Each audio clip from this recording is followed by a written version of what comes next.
My name's Clay Maddox, and I've made peace with the silence. Out here, a man can go a whole week without hearing another voice, and sometimes that's a mercy. I haul freight and fence wire for whoever's coin don't bounce, but I don't linger anywhere long. Folks know me as the man who won't ask questions and won't answer them either. And that suits me just fine. That afternoon, I'd stopped near a dry arroyo, the sky hanging heavy with dusk. My mules were restless, ears twitching like they felt something I didn't.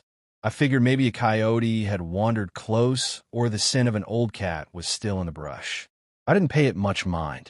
It wasn't until I went to check the tarp over my wagon that I heard the faintest rustle. Could have been the wind, but my gut tightened all the same.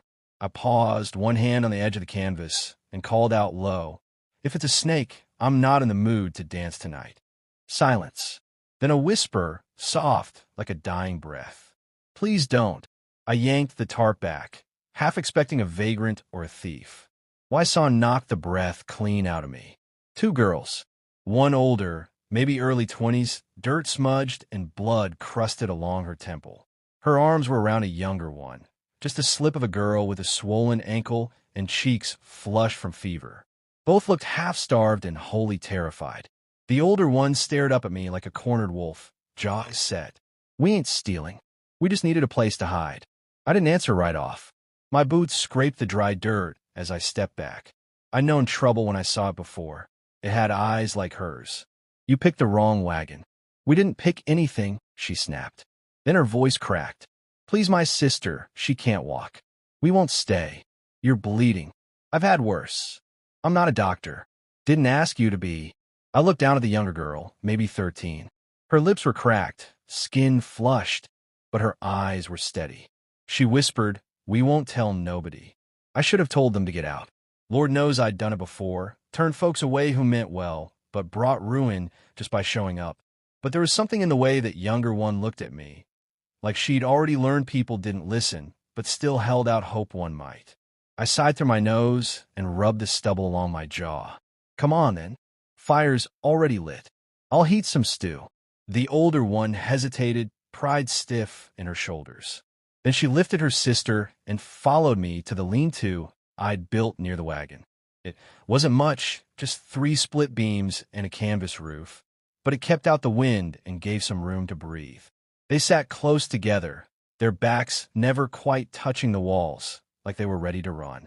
I ladled the last of my venison stew into 2 tin bowls and handed them over. The girl, woman, I suppose, watched me like I might change my mind halfway through. "What's your name?" I asked finally. She didn't answer at first. Then, "June. This here's Ellie." "I'm Clay." June nodded once. "Thank you, Clay." I watched Ellie pick at her stew with slow, shaking hands. Fever had hold of her, but not bad enough she couldn't eat. That gave me some hope. "You been out long?" I asked. June stared into the fire. "Too long. Someone after you?" She hesitated. "A man." I waited, but she said nothing more.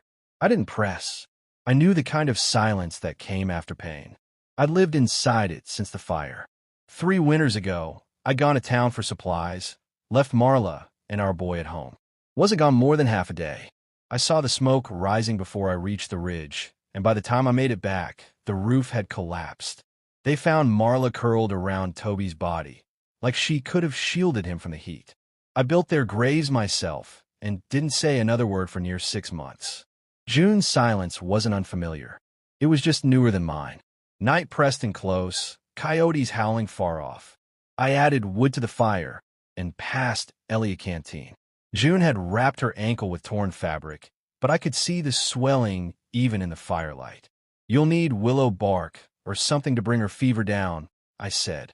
"We had some. It ran out. I'll ride into Thompson's Fork at first light. Get what's needed."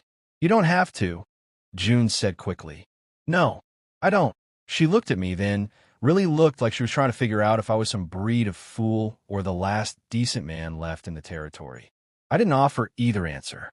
They fell asleep just before midnight, Ellie curled against her sister, June's eyes fluttering even as she fought to stay awake. I sat up by the fire, whittling a stick to keep my hands busy. Could have turned them out. Maybe I should have. But I kept seeing the way Ellie looked at me from the wagon bed. fear, and trust knotted together like barbed wire and ribbon. I didn't want to be involved. Didn't want to carry someone else's burden. But I'd watched too many wagons roll away while I stayed behind, eyes down, hands in my pockets.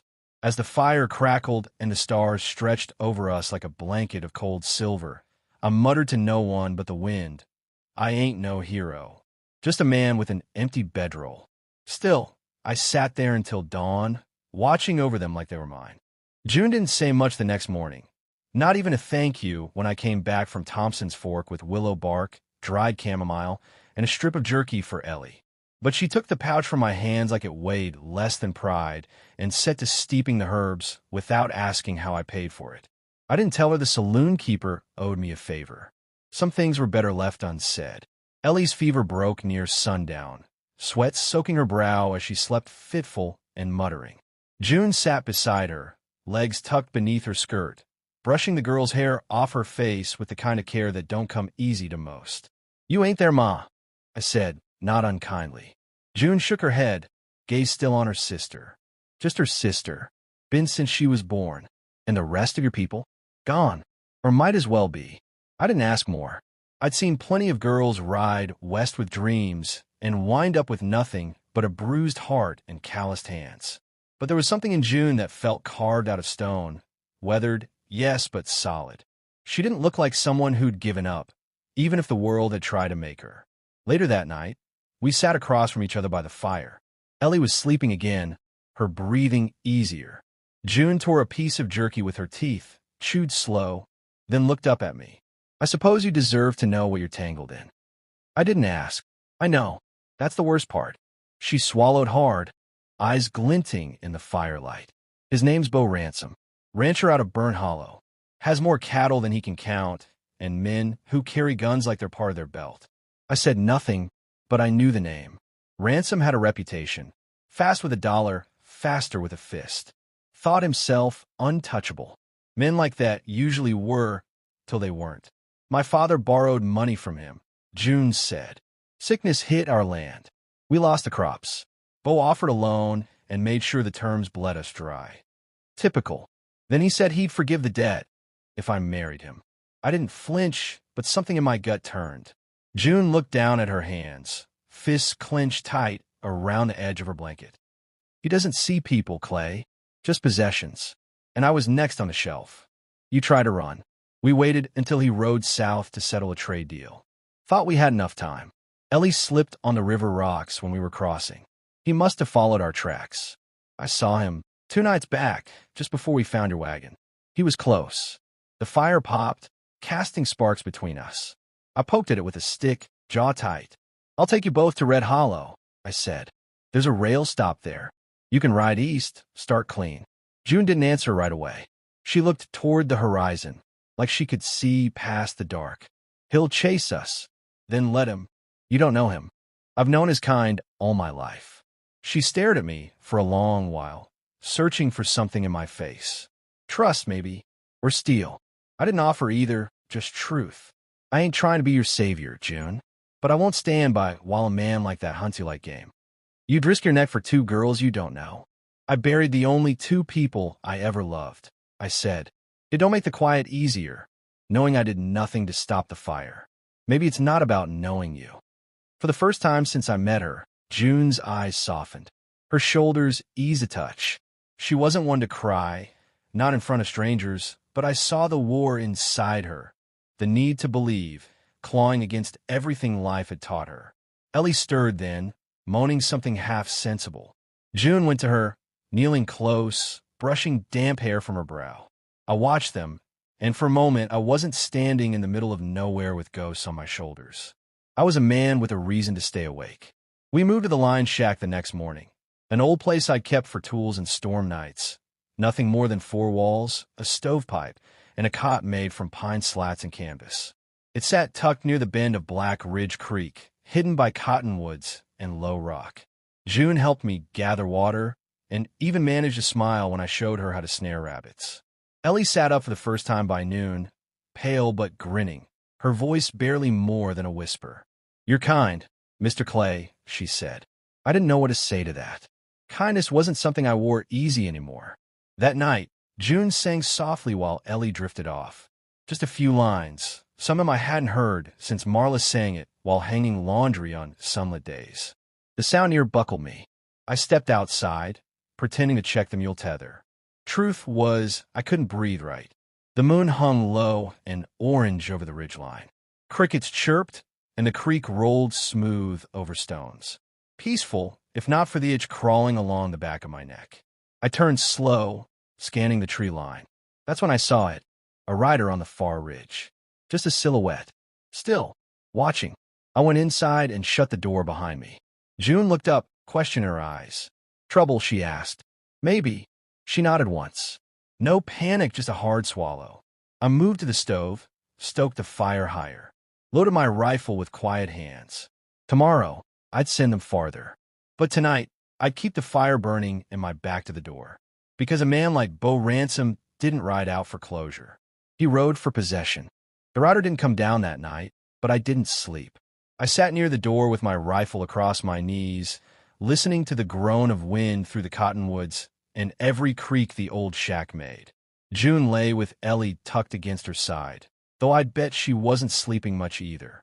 Fear had a way of keeping you half awake, even when your eyes were shut. At first light, I slipped outside. Dew clung to the grass, and the ashes of last night's fire were cold. I climbed the low ridge, boots quiet on the slope, heart thudding slow and deliberate. When I reached the spot where I'd seen the silhouette, I found a hoof print, deep, fresh, and pointed east. He was close, closer than I liked. When I returned, June was already up, boiling water for tea. She didn't ask what I'd seen. She just glanced at my face and nodded like she already knew. We need to move, I said. She pressed her lips together. Ellie's not strong enough to ride far. We don't need far, just enough to break line of sight. There's a dry ravine west of here. If we double back through it, we can lose him long enough to make the fork station. June didn't hesitate. She started packing with quick, practiced hands. I readied the mule cart and laid down a padded board for Ellie to lie on. She was pale, but awake, her voice still hoarse as she whispered, "Is he close?" I didn't lie. Close enough. She nodded, like she'd expected nothing else. We left just before the sun climbed over the ridge. June rode beside the cart while I walked ahead, leading the mule through brush and over rock, careful not to leave a clean trail. The ravine cut deep into the hills, sunken enough to keep us hidden, but the walls echoed every sound we made. I kept one hand on my rifle. About an hour in, June spoke low. "You ever kill a man, Clay?" I didn't answer right off, just kept walking. "I've seen the look before," she said. "Once," I said finally. "A drifter came through after the fire. Thought my cabin was free for the taking. He brought a knife. I had a shovel." She was quiet a moment. "That doesn't scare me." I didn't say it should. We reached the end of the ravine just after midday, where the land opened up into rolling flats. In the distance, I could see the edge of Thompson's Fork, faint smoke trails rising from the town. The rail line ran through there, with a westbound due in the morning. "We make camp near the pines," I said, pointing to a narrow stand of trees just north of the creek. "We move at dawn." June nodded, but her eyes stayed fixed on the horizon. "He won't wait." She was right. We'd barely unhitched the mule when the shot cracked through the air. A branch splintered 2 feet from June's head. She hit the ground fast, pulling Ellie down with her. I swung my rifle around, dropping behind the cart. Bo Ransom rode into view like he was strolling into Sunday service. Dressed in a dark trail coat, hat tilted low, silver spurs catching the light. 2 men flanked him, rifles in hand, horses pawing the ground. Bo reined in, grinning like a man who's never heard no. "June, darling, I do hate the chase, but you do make it interesting." She stood slowly, lips drawn thin, body trembling but eyes full of grit. "You don't own me." He laughed. "You signed a contract, girl. Your daddy's hand, your name next to his. That makes it binding. My father was dying, and you thought that let you walk free?" Bo shifted in the saddle, eyes drifting to me. "Who's this? Your new protector?" "I'm nobody," I said, stepping out with a rifle level. "But I'll be the man that puts you down if you take one more step." The 2 riders flinched. Bo didn't. "You got a death wish, friend?" "I buried my wish years ago." Bo's grin faltered just enough to show the crack in his bravado. He leaned forward, fingers brushing the butt of his pistol. "I count 3 guns," I said, "but you best count mine first." Silence stretched, long and sharp. Then June stepped forward. "You shoot, and I swear, I'll take the bullet," smiling, she said, "because I'd rather die free than go back with you." That landed harder than my rifle. Bo's jaw worked, but he didn't speak. His eyes moved between us, calculating. Then, with a flick of his reins, he spat in the dust. "You're not worth the lead." He turned his horse. The other men hesitated, then followed. Dust rose behind them like smoke. We didn't speak for a long time. Just stood there, waiting to see if it was real. Waiting to see if they'd turn back. They didn't. June exhaled, long and shaking. Ellie cried softly, clinging to her sister's hand. And I just sat down in the dirt and let my rifle rest. When June came to sit beside me, she didn't say thank you. She didn't have to. She just looked at me, eyes full of something I hadn't seen in a long time. Peace, maybe, or the start of it. Tomorrow, they'd board the train. But tonight, we were still here, and no one else was coming. The train whistled long before we saw it. Just a lonesome cry rising up through the valley like a warning or a farewell. We made it to Thompson's Fork before dawn, keeping to back roads and quiet spaces, watching every ridge and shadow like we expected Bo Ransom to come riding through one last time. But the dust behind us stayed settled, and no hoofbeats followed. Ellie leaned against June on the bench beside the depot platform, her face still pale, but eyes brighter than they'd been in days. She clutched a folded quilt around her shoulders, the one I'd used in the wagon, still smelling faintly of smoke and mule. June sat tall beside her, chin up, though her hands kept flexing, restless in her lap. "You don't have to wait with us," she said softly, glancing at me. "I'm not in a hurry," I replied. "You said you had land to see to." I said that before a girl bled in the back of my wagon and her sister sang hymns to keep her soul steady. June gave me the faintest smile, then turned her gaze toward the empty stretch of track, waiting for that steel promise to round the bend. We didn't speak after that. Words felt thin somehow, too small for the weight they needed to carry. When the train finally rolled in, it came slow and loud, breathing steam like some weary beast come to rest. A porter stepped down and called for passengers. Ellie stood with June's help, her legs shaky but holding. I carried their small satchel, the only thing they had left between them. "Tickets?" the porter asked. June hesitated, reaching into her coat, but I stepped forward, pulling 2 slips of paper from my pocket. "I saw to it," I said. She looked at me, startled. "Clay, don't argue. Let me do one right thing and not talk it to death." Her mouth pressed into a line, but she nodded, took the tickets, and guided Ellie up the steps. The porter helped them to a seat by the window. I stood on the platform, hat in hand, watching. I figured that'd be it. Quiet goodbye, clean break. But June stood up just as the train hissed and jerked forward. She leaned out the window, one hand on the frame. "You ever come east," she said, voice loud over the engine's rumble, "find us." I met her eyes. "I'm not much good in towns. You're better than most men I've met in them." The train began to pull away, wheels clacking like a ticking clock. June sat back beside Ellie, and the two of them faded into the glass, then into the distance. I stood there a while after they were gone. For the first time in years, I didn't feel like I was standing still. I felt like something had shifted, not just in the earth, but in me. Like I'd been a man waiting on his own funeral, and someone forgot to bury me. The sun climbed higher, burning off the chill, and I made my way back to the mule and cart, still hitched outside the stable. The stable hand offered me a nod. "They yours?" he asked.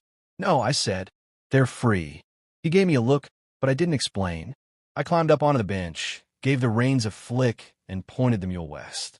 It wasn't long before the town fell behind me. I passed the bend in the road where I'd first spotted the girls huddled and hurt in my wagon, and for a moment I slowed. The tracks in the dust were long gone, wind swept and erased, but I remembered them clear. The weight of Ellie's body, the defiance in June's eyes, the way they hadn't asked for help, but hadn't refused it, either. Not many things in this life come around twice. Kindness, courage, a chance to stand when running seems easier, I'd spent years tending ghosts and forgetting the shape of my own voice. But in helping them, I'd found something worth remembering. I followed the trail home through hills that looked a little different now. Not brighter, maybe, but not as hollow. Back at the cabin, I lit the stove, swept the dust from the porch, and poured a mug of black coffee. I left June's worn kerchief folded on the mantel, right beside Marla's photograph. Not to replace anything, just to keep company. The silence was still there, same as always. But now it carried something else with it. Hope, maybe, or the echo of two girls who refused to be owned, and the man who'd finally remembered what it meant to protect something worth saving.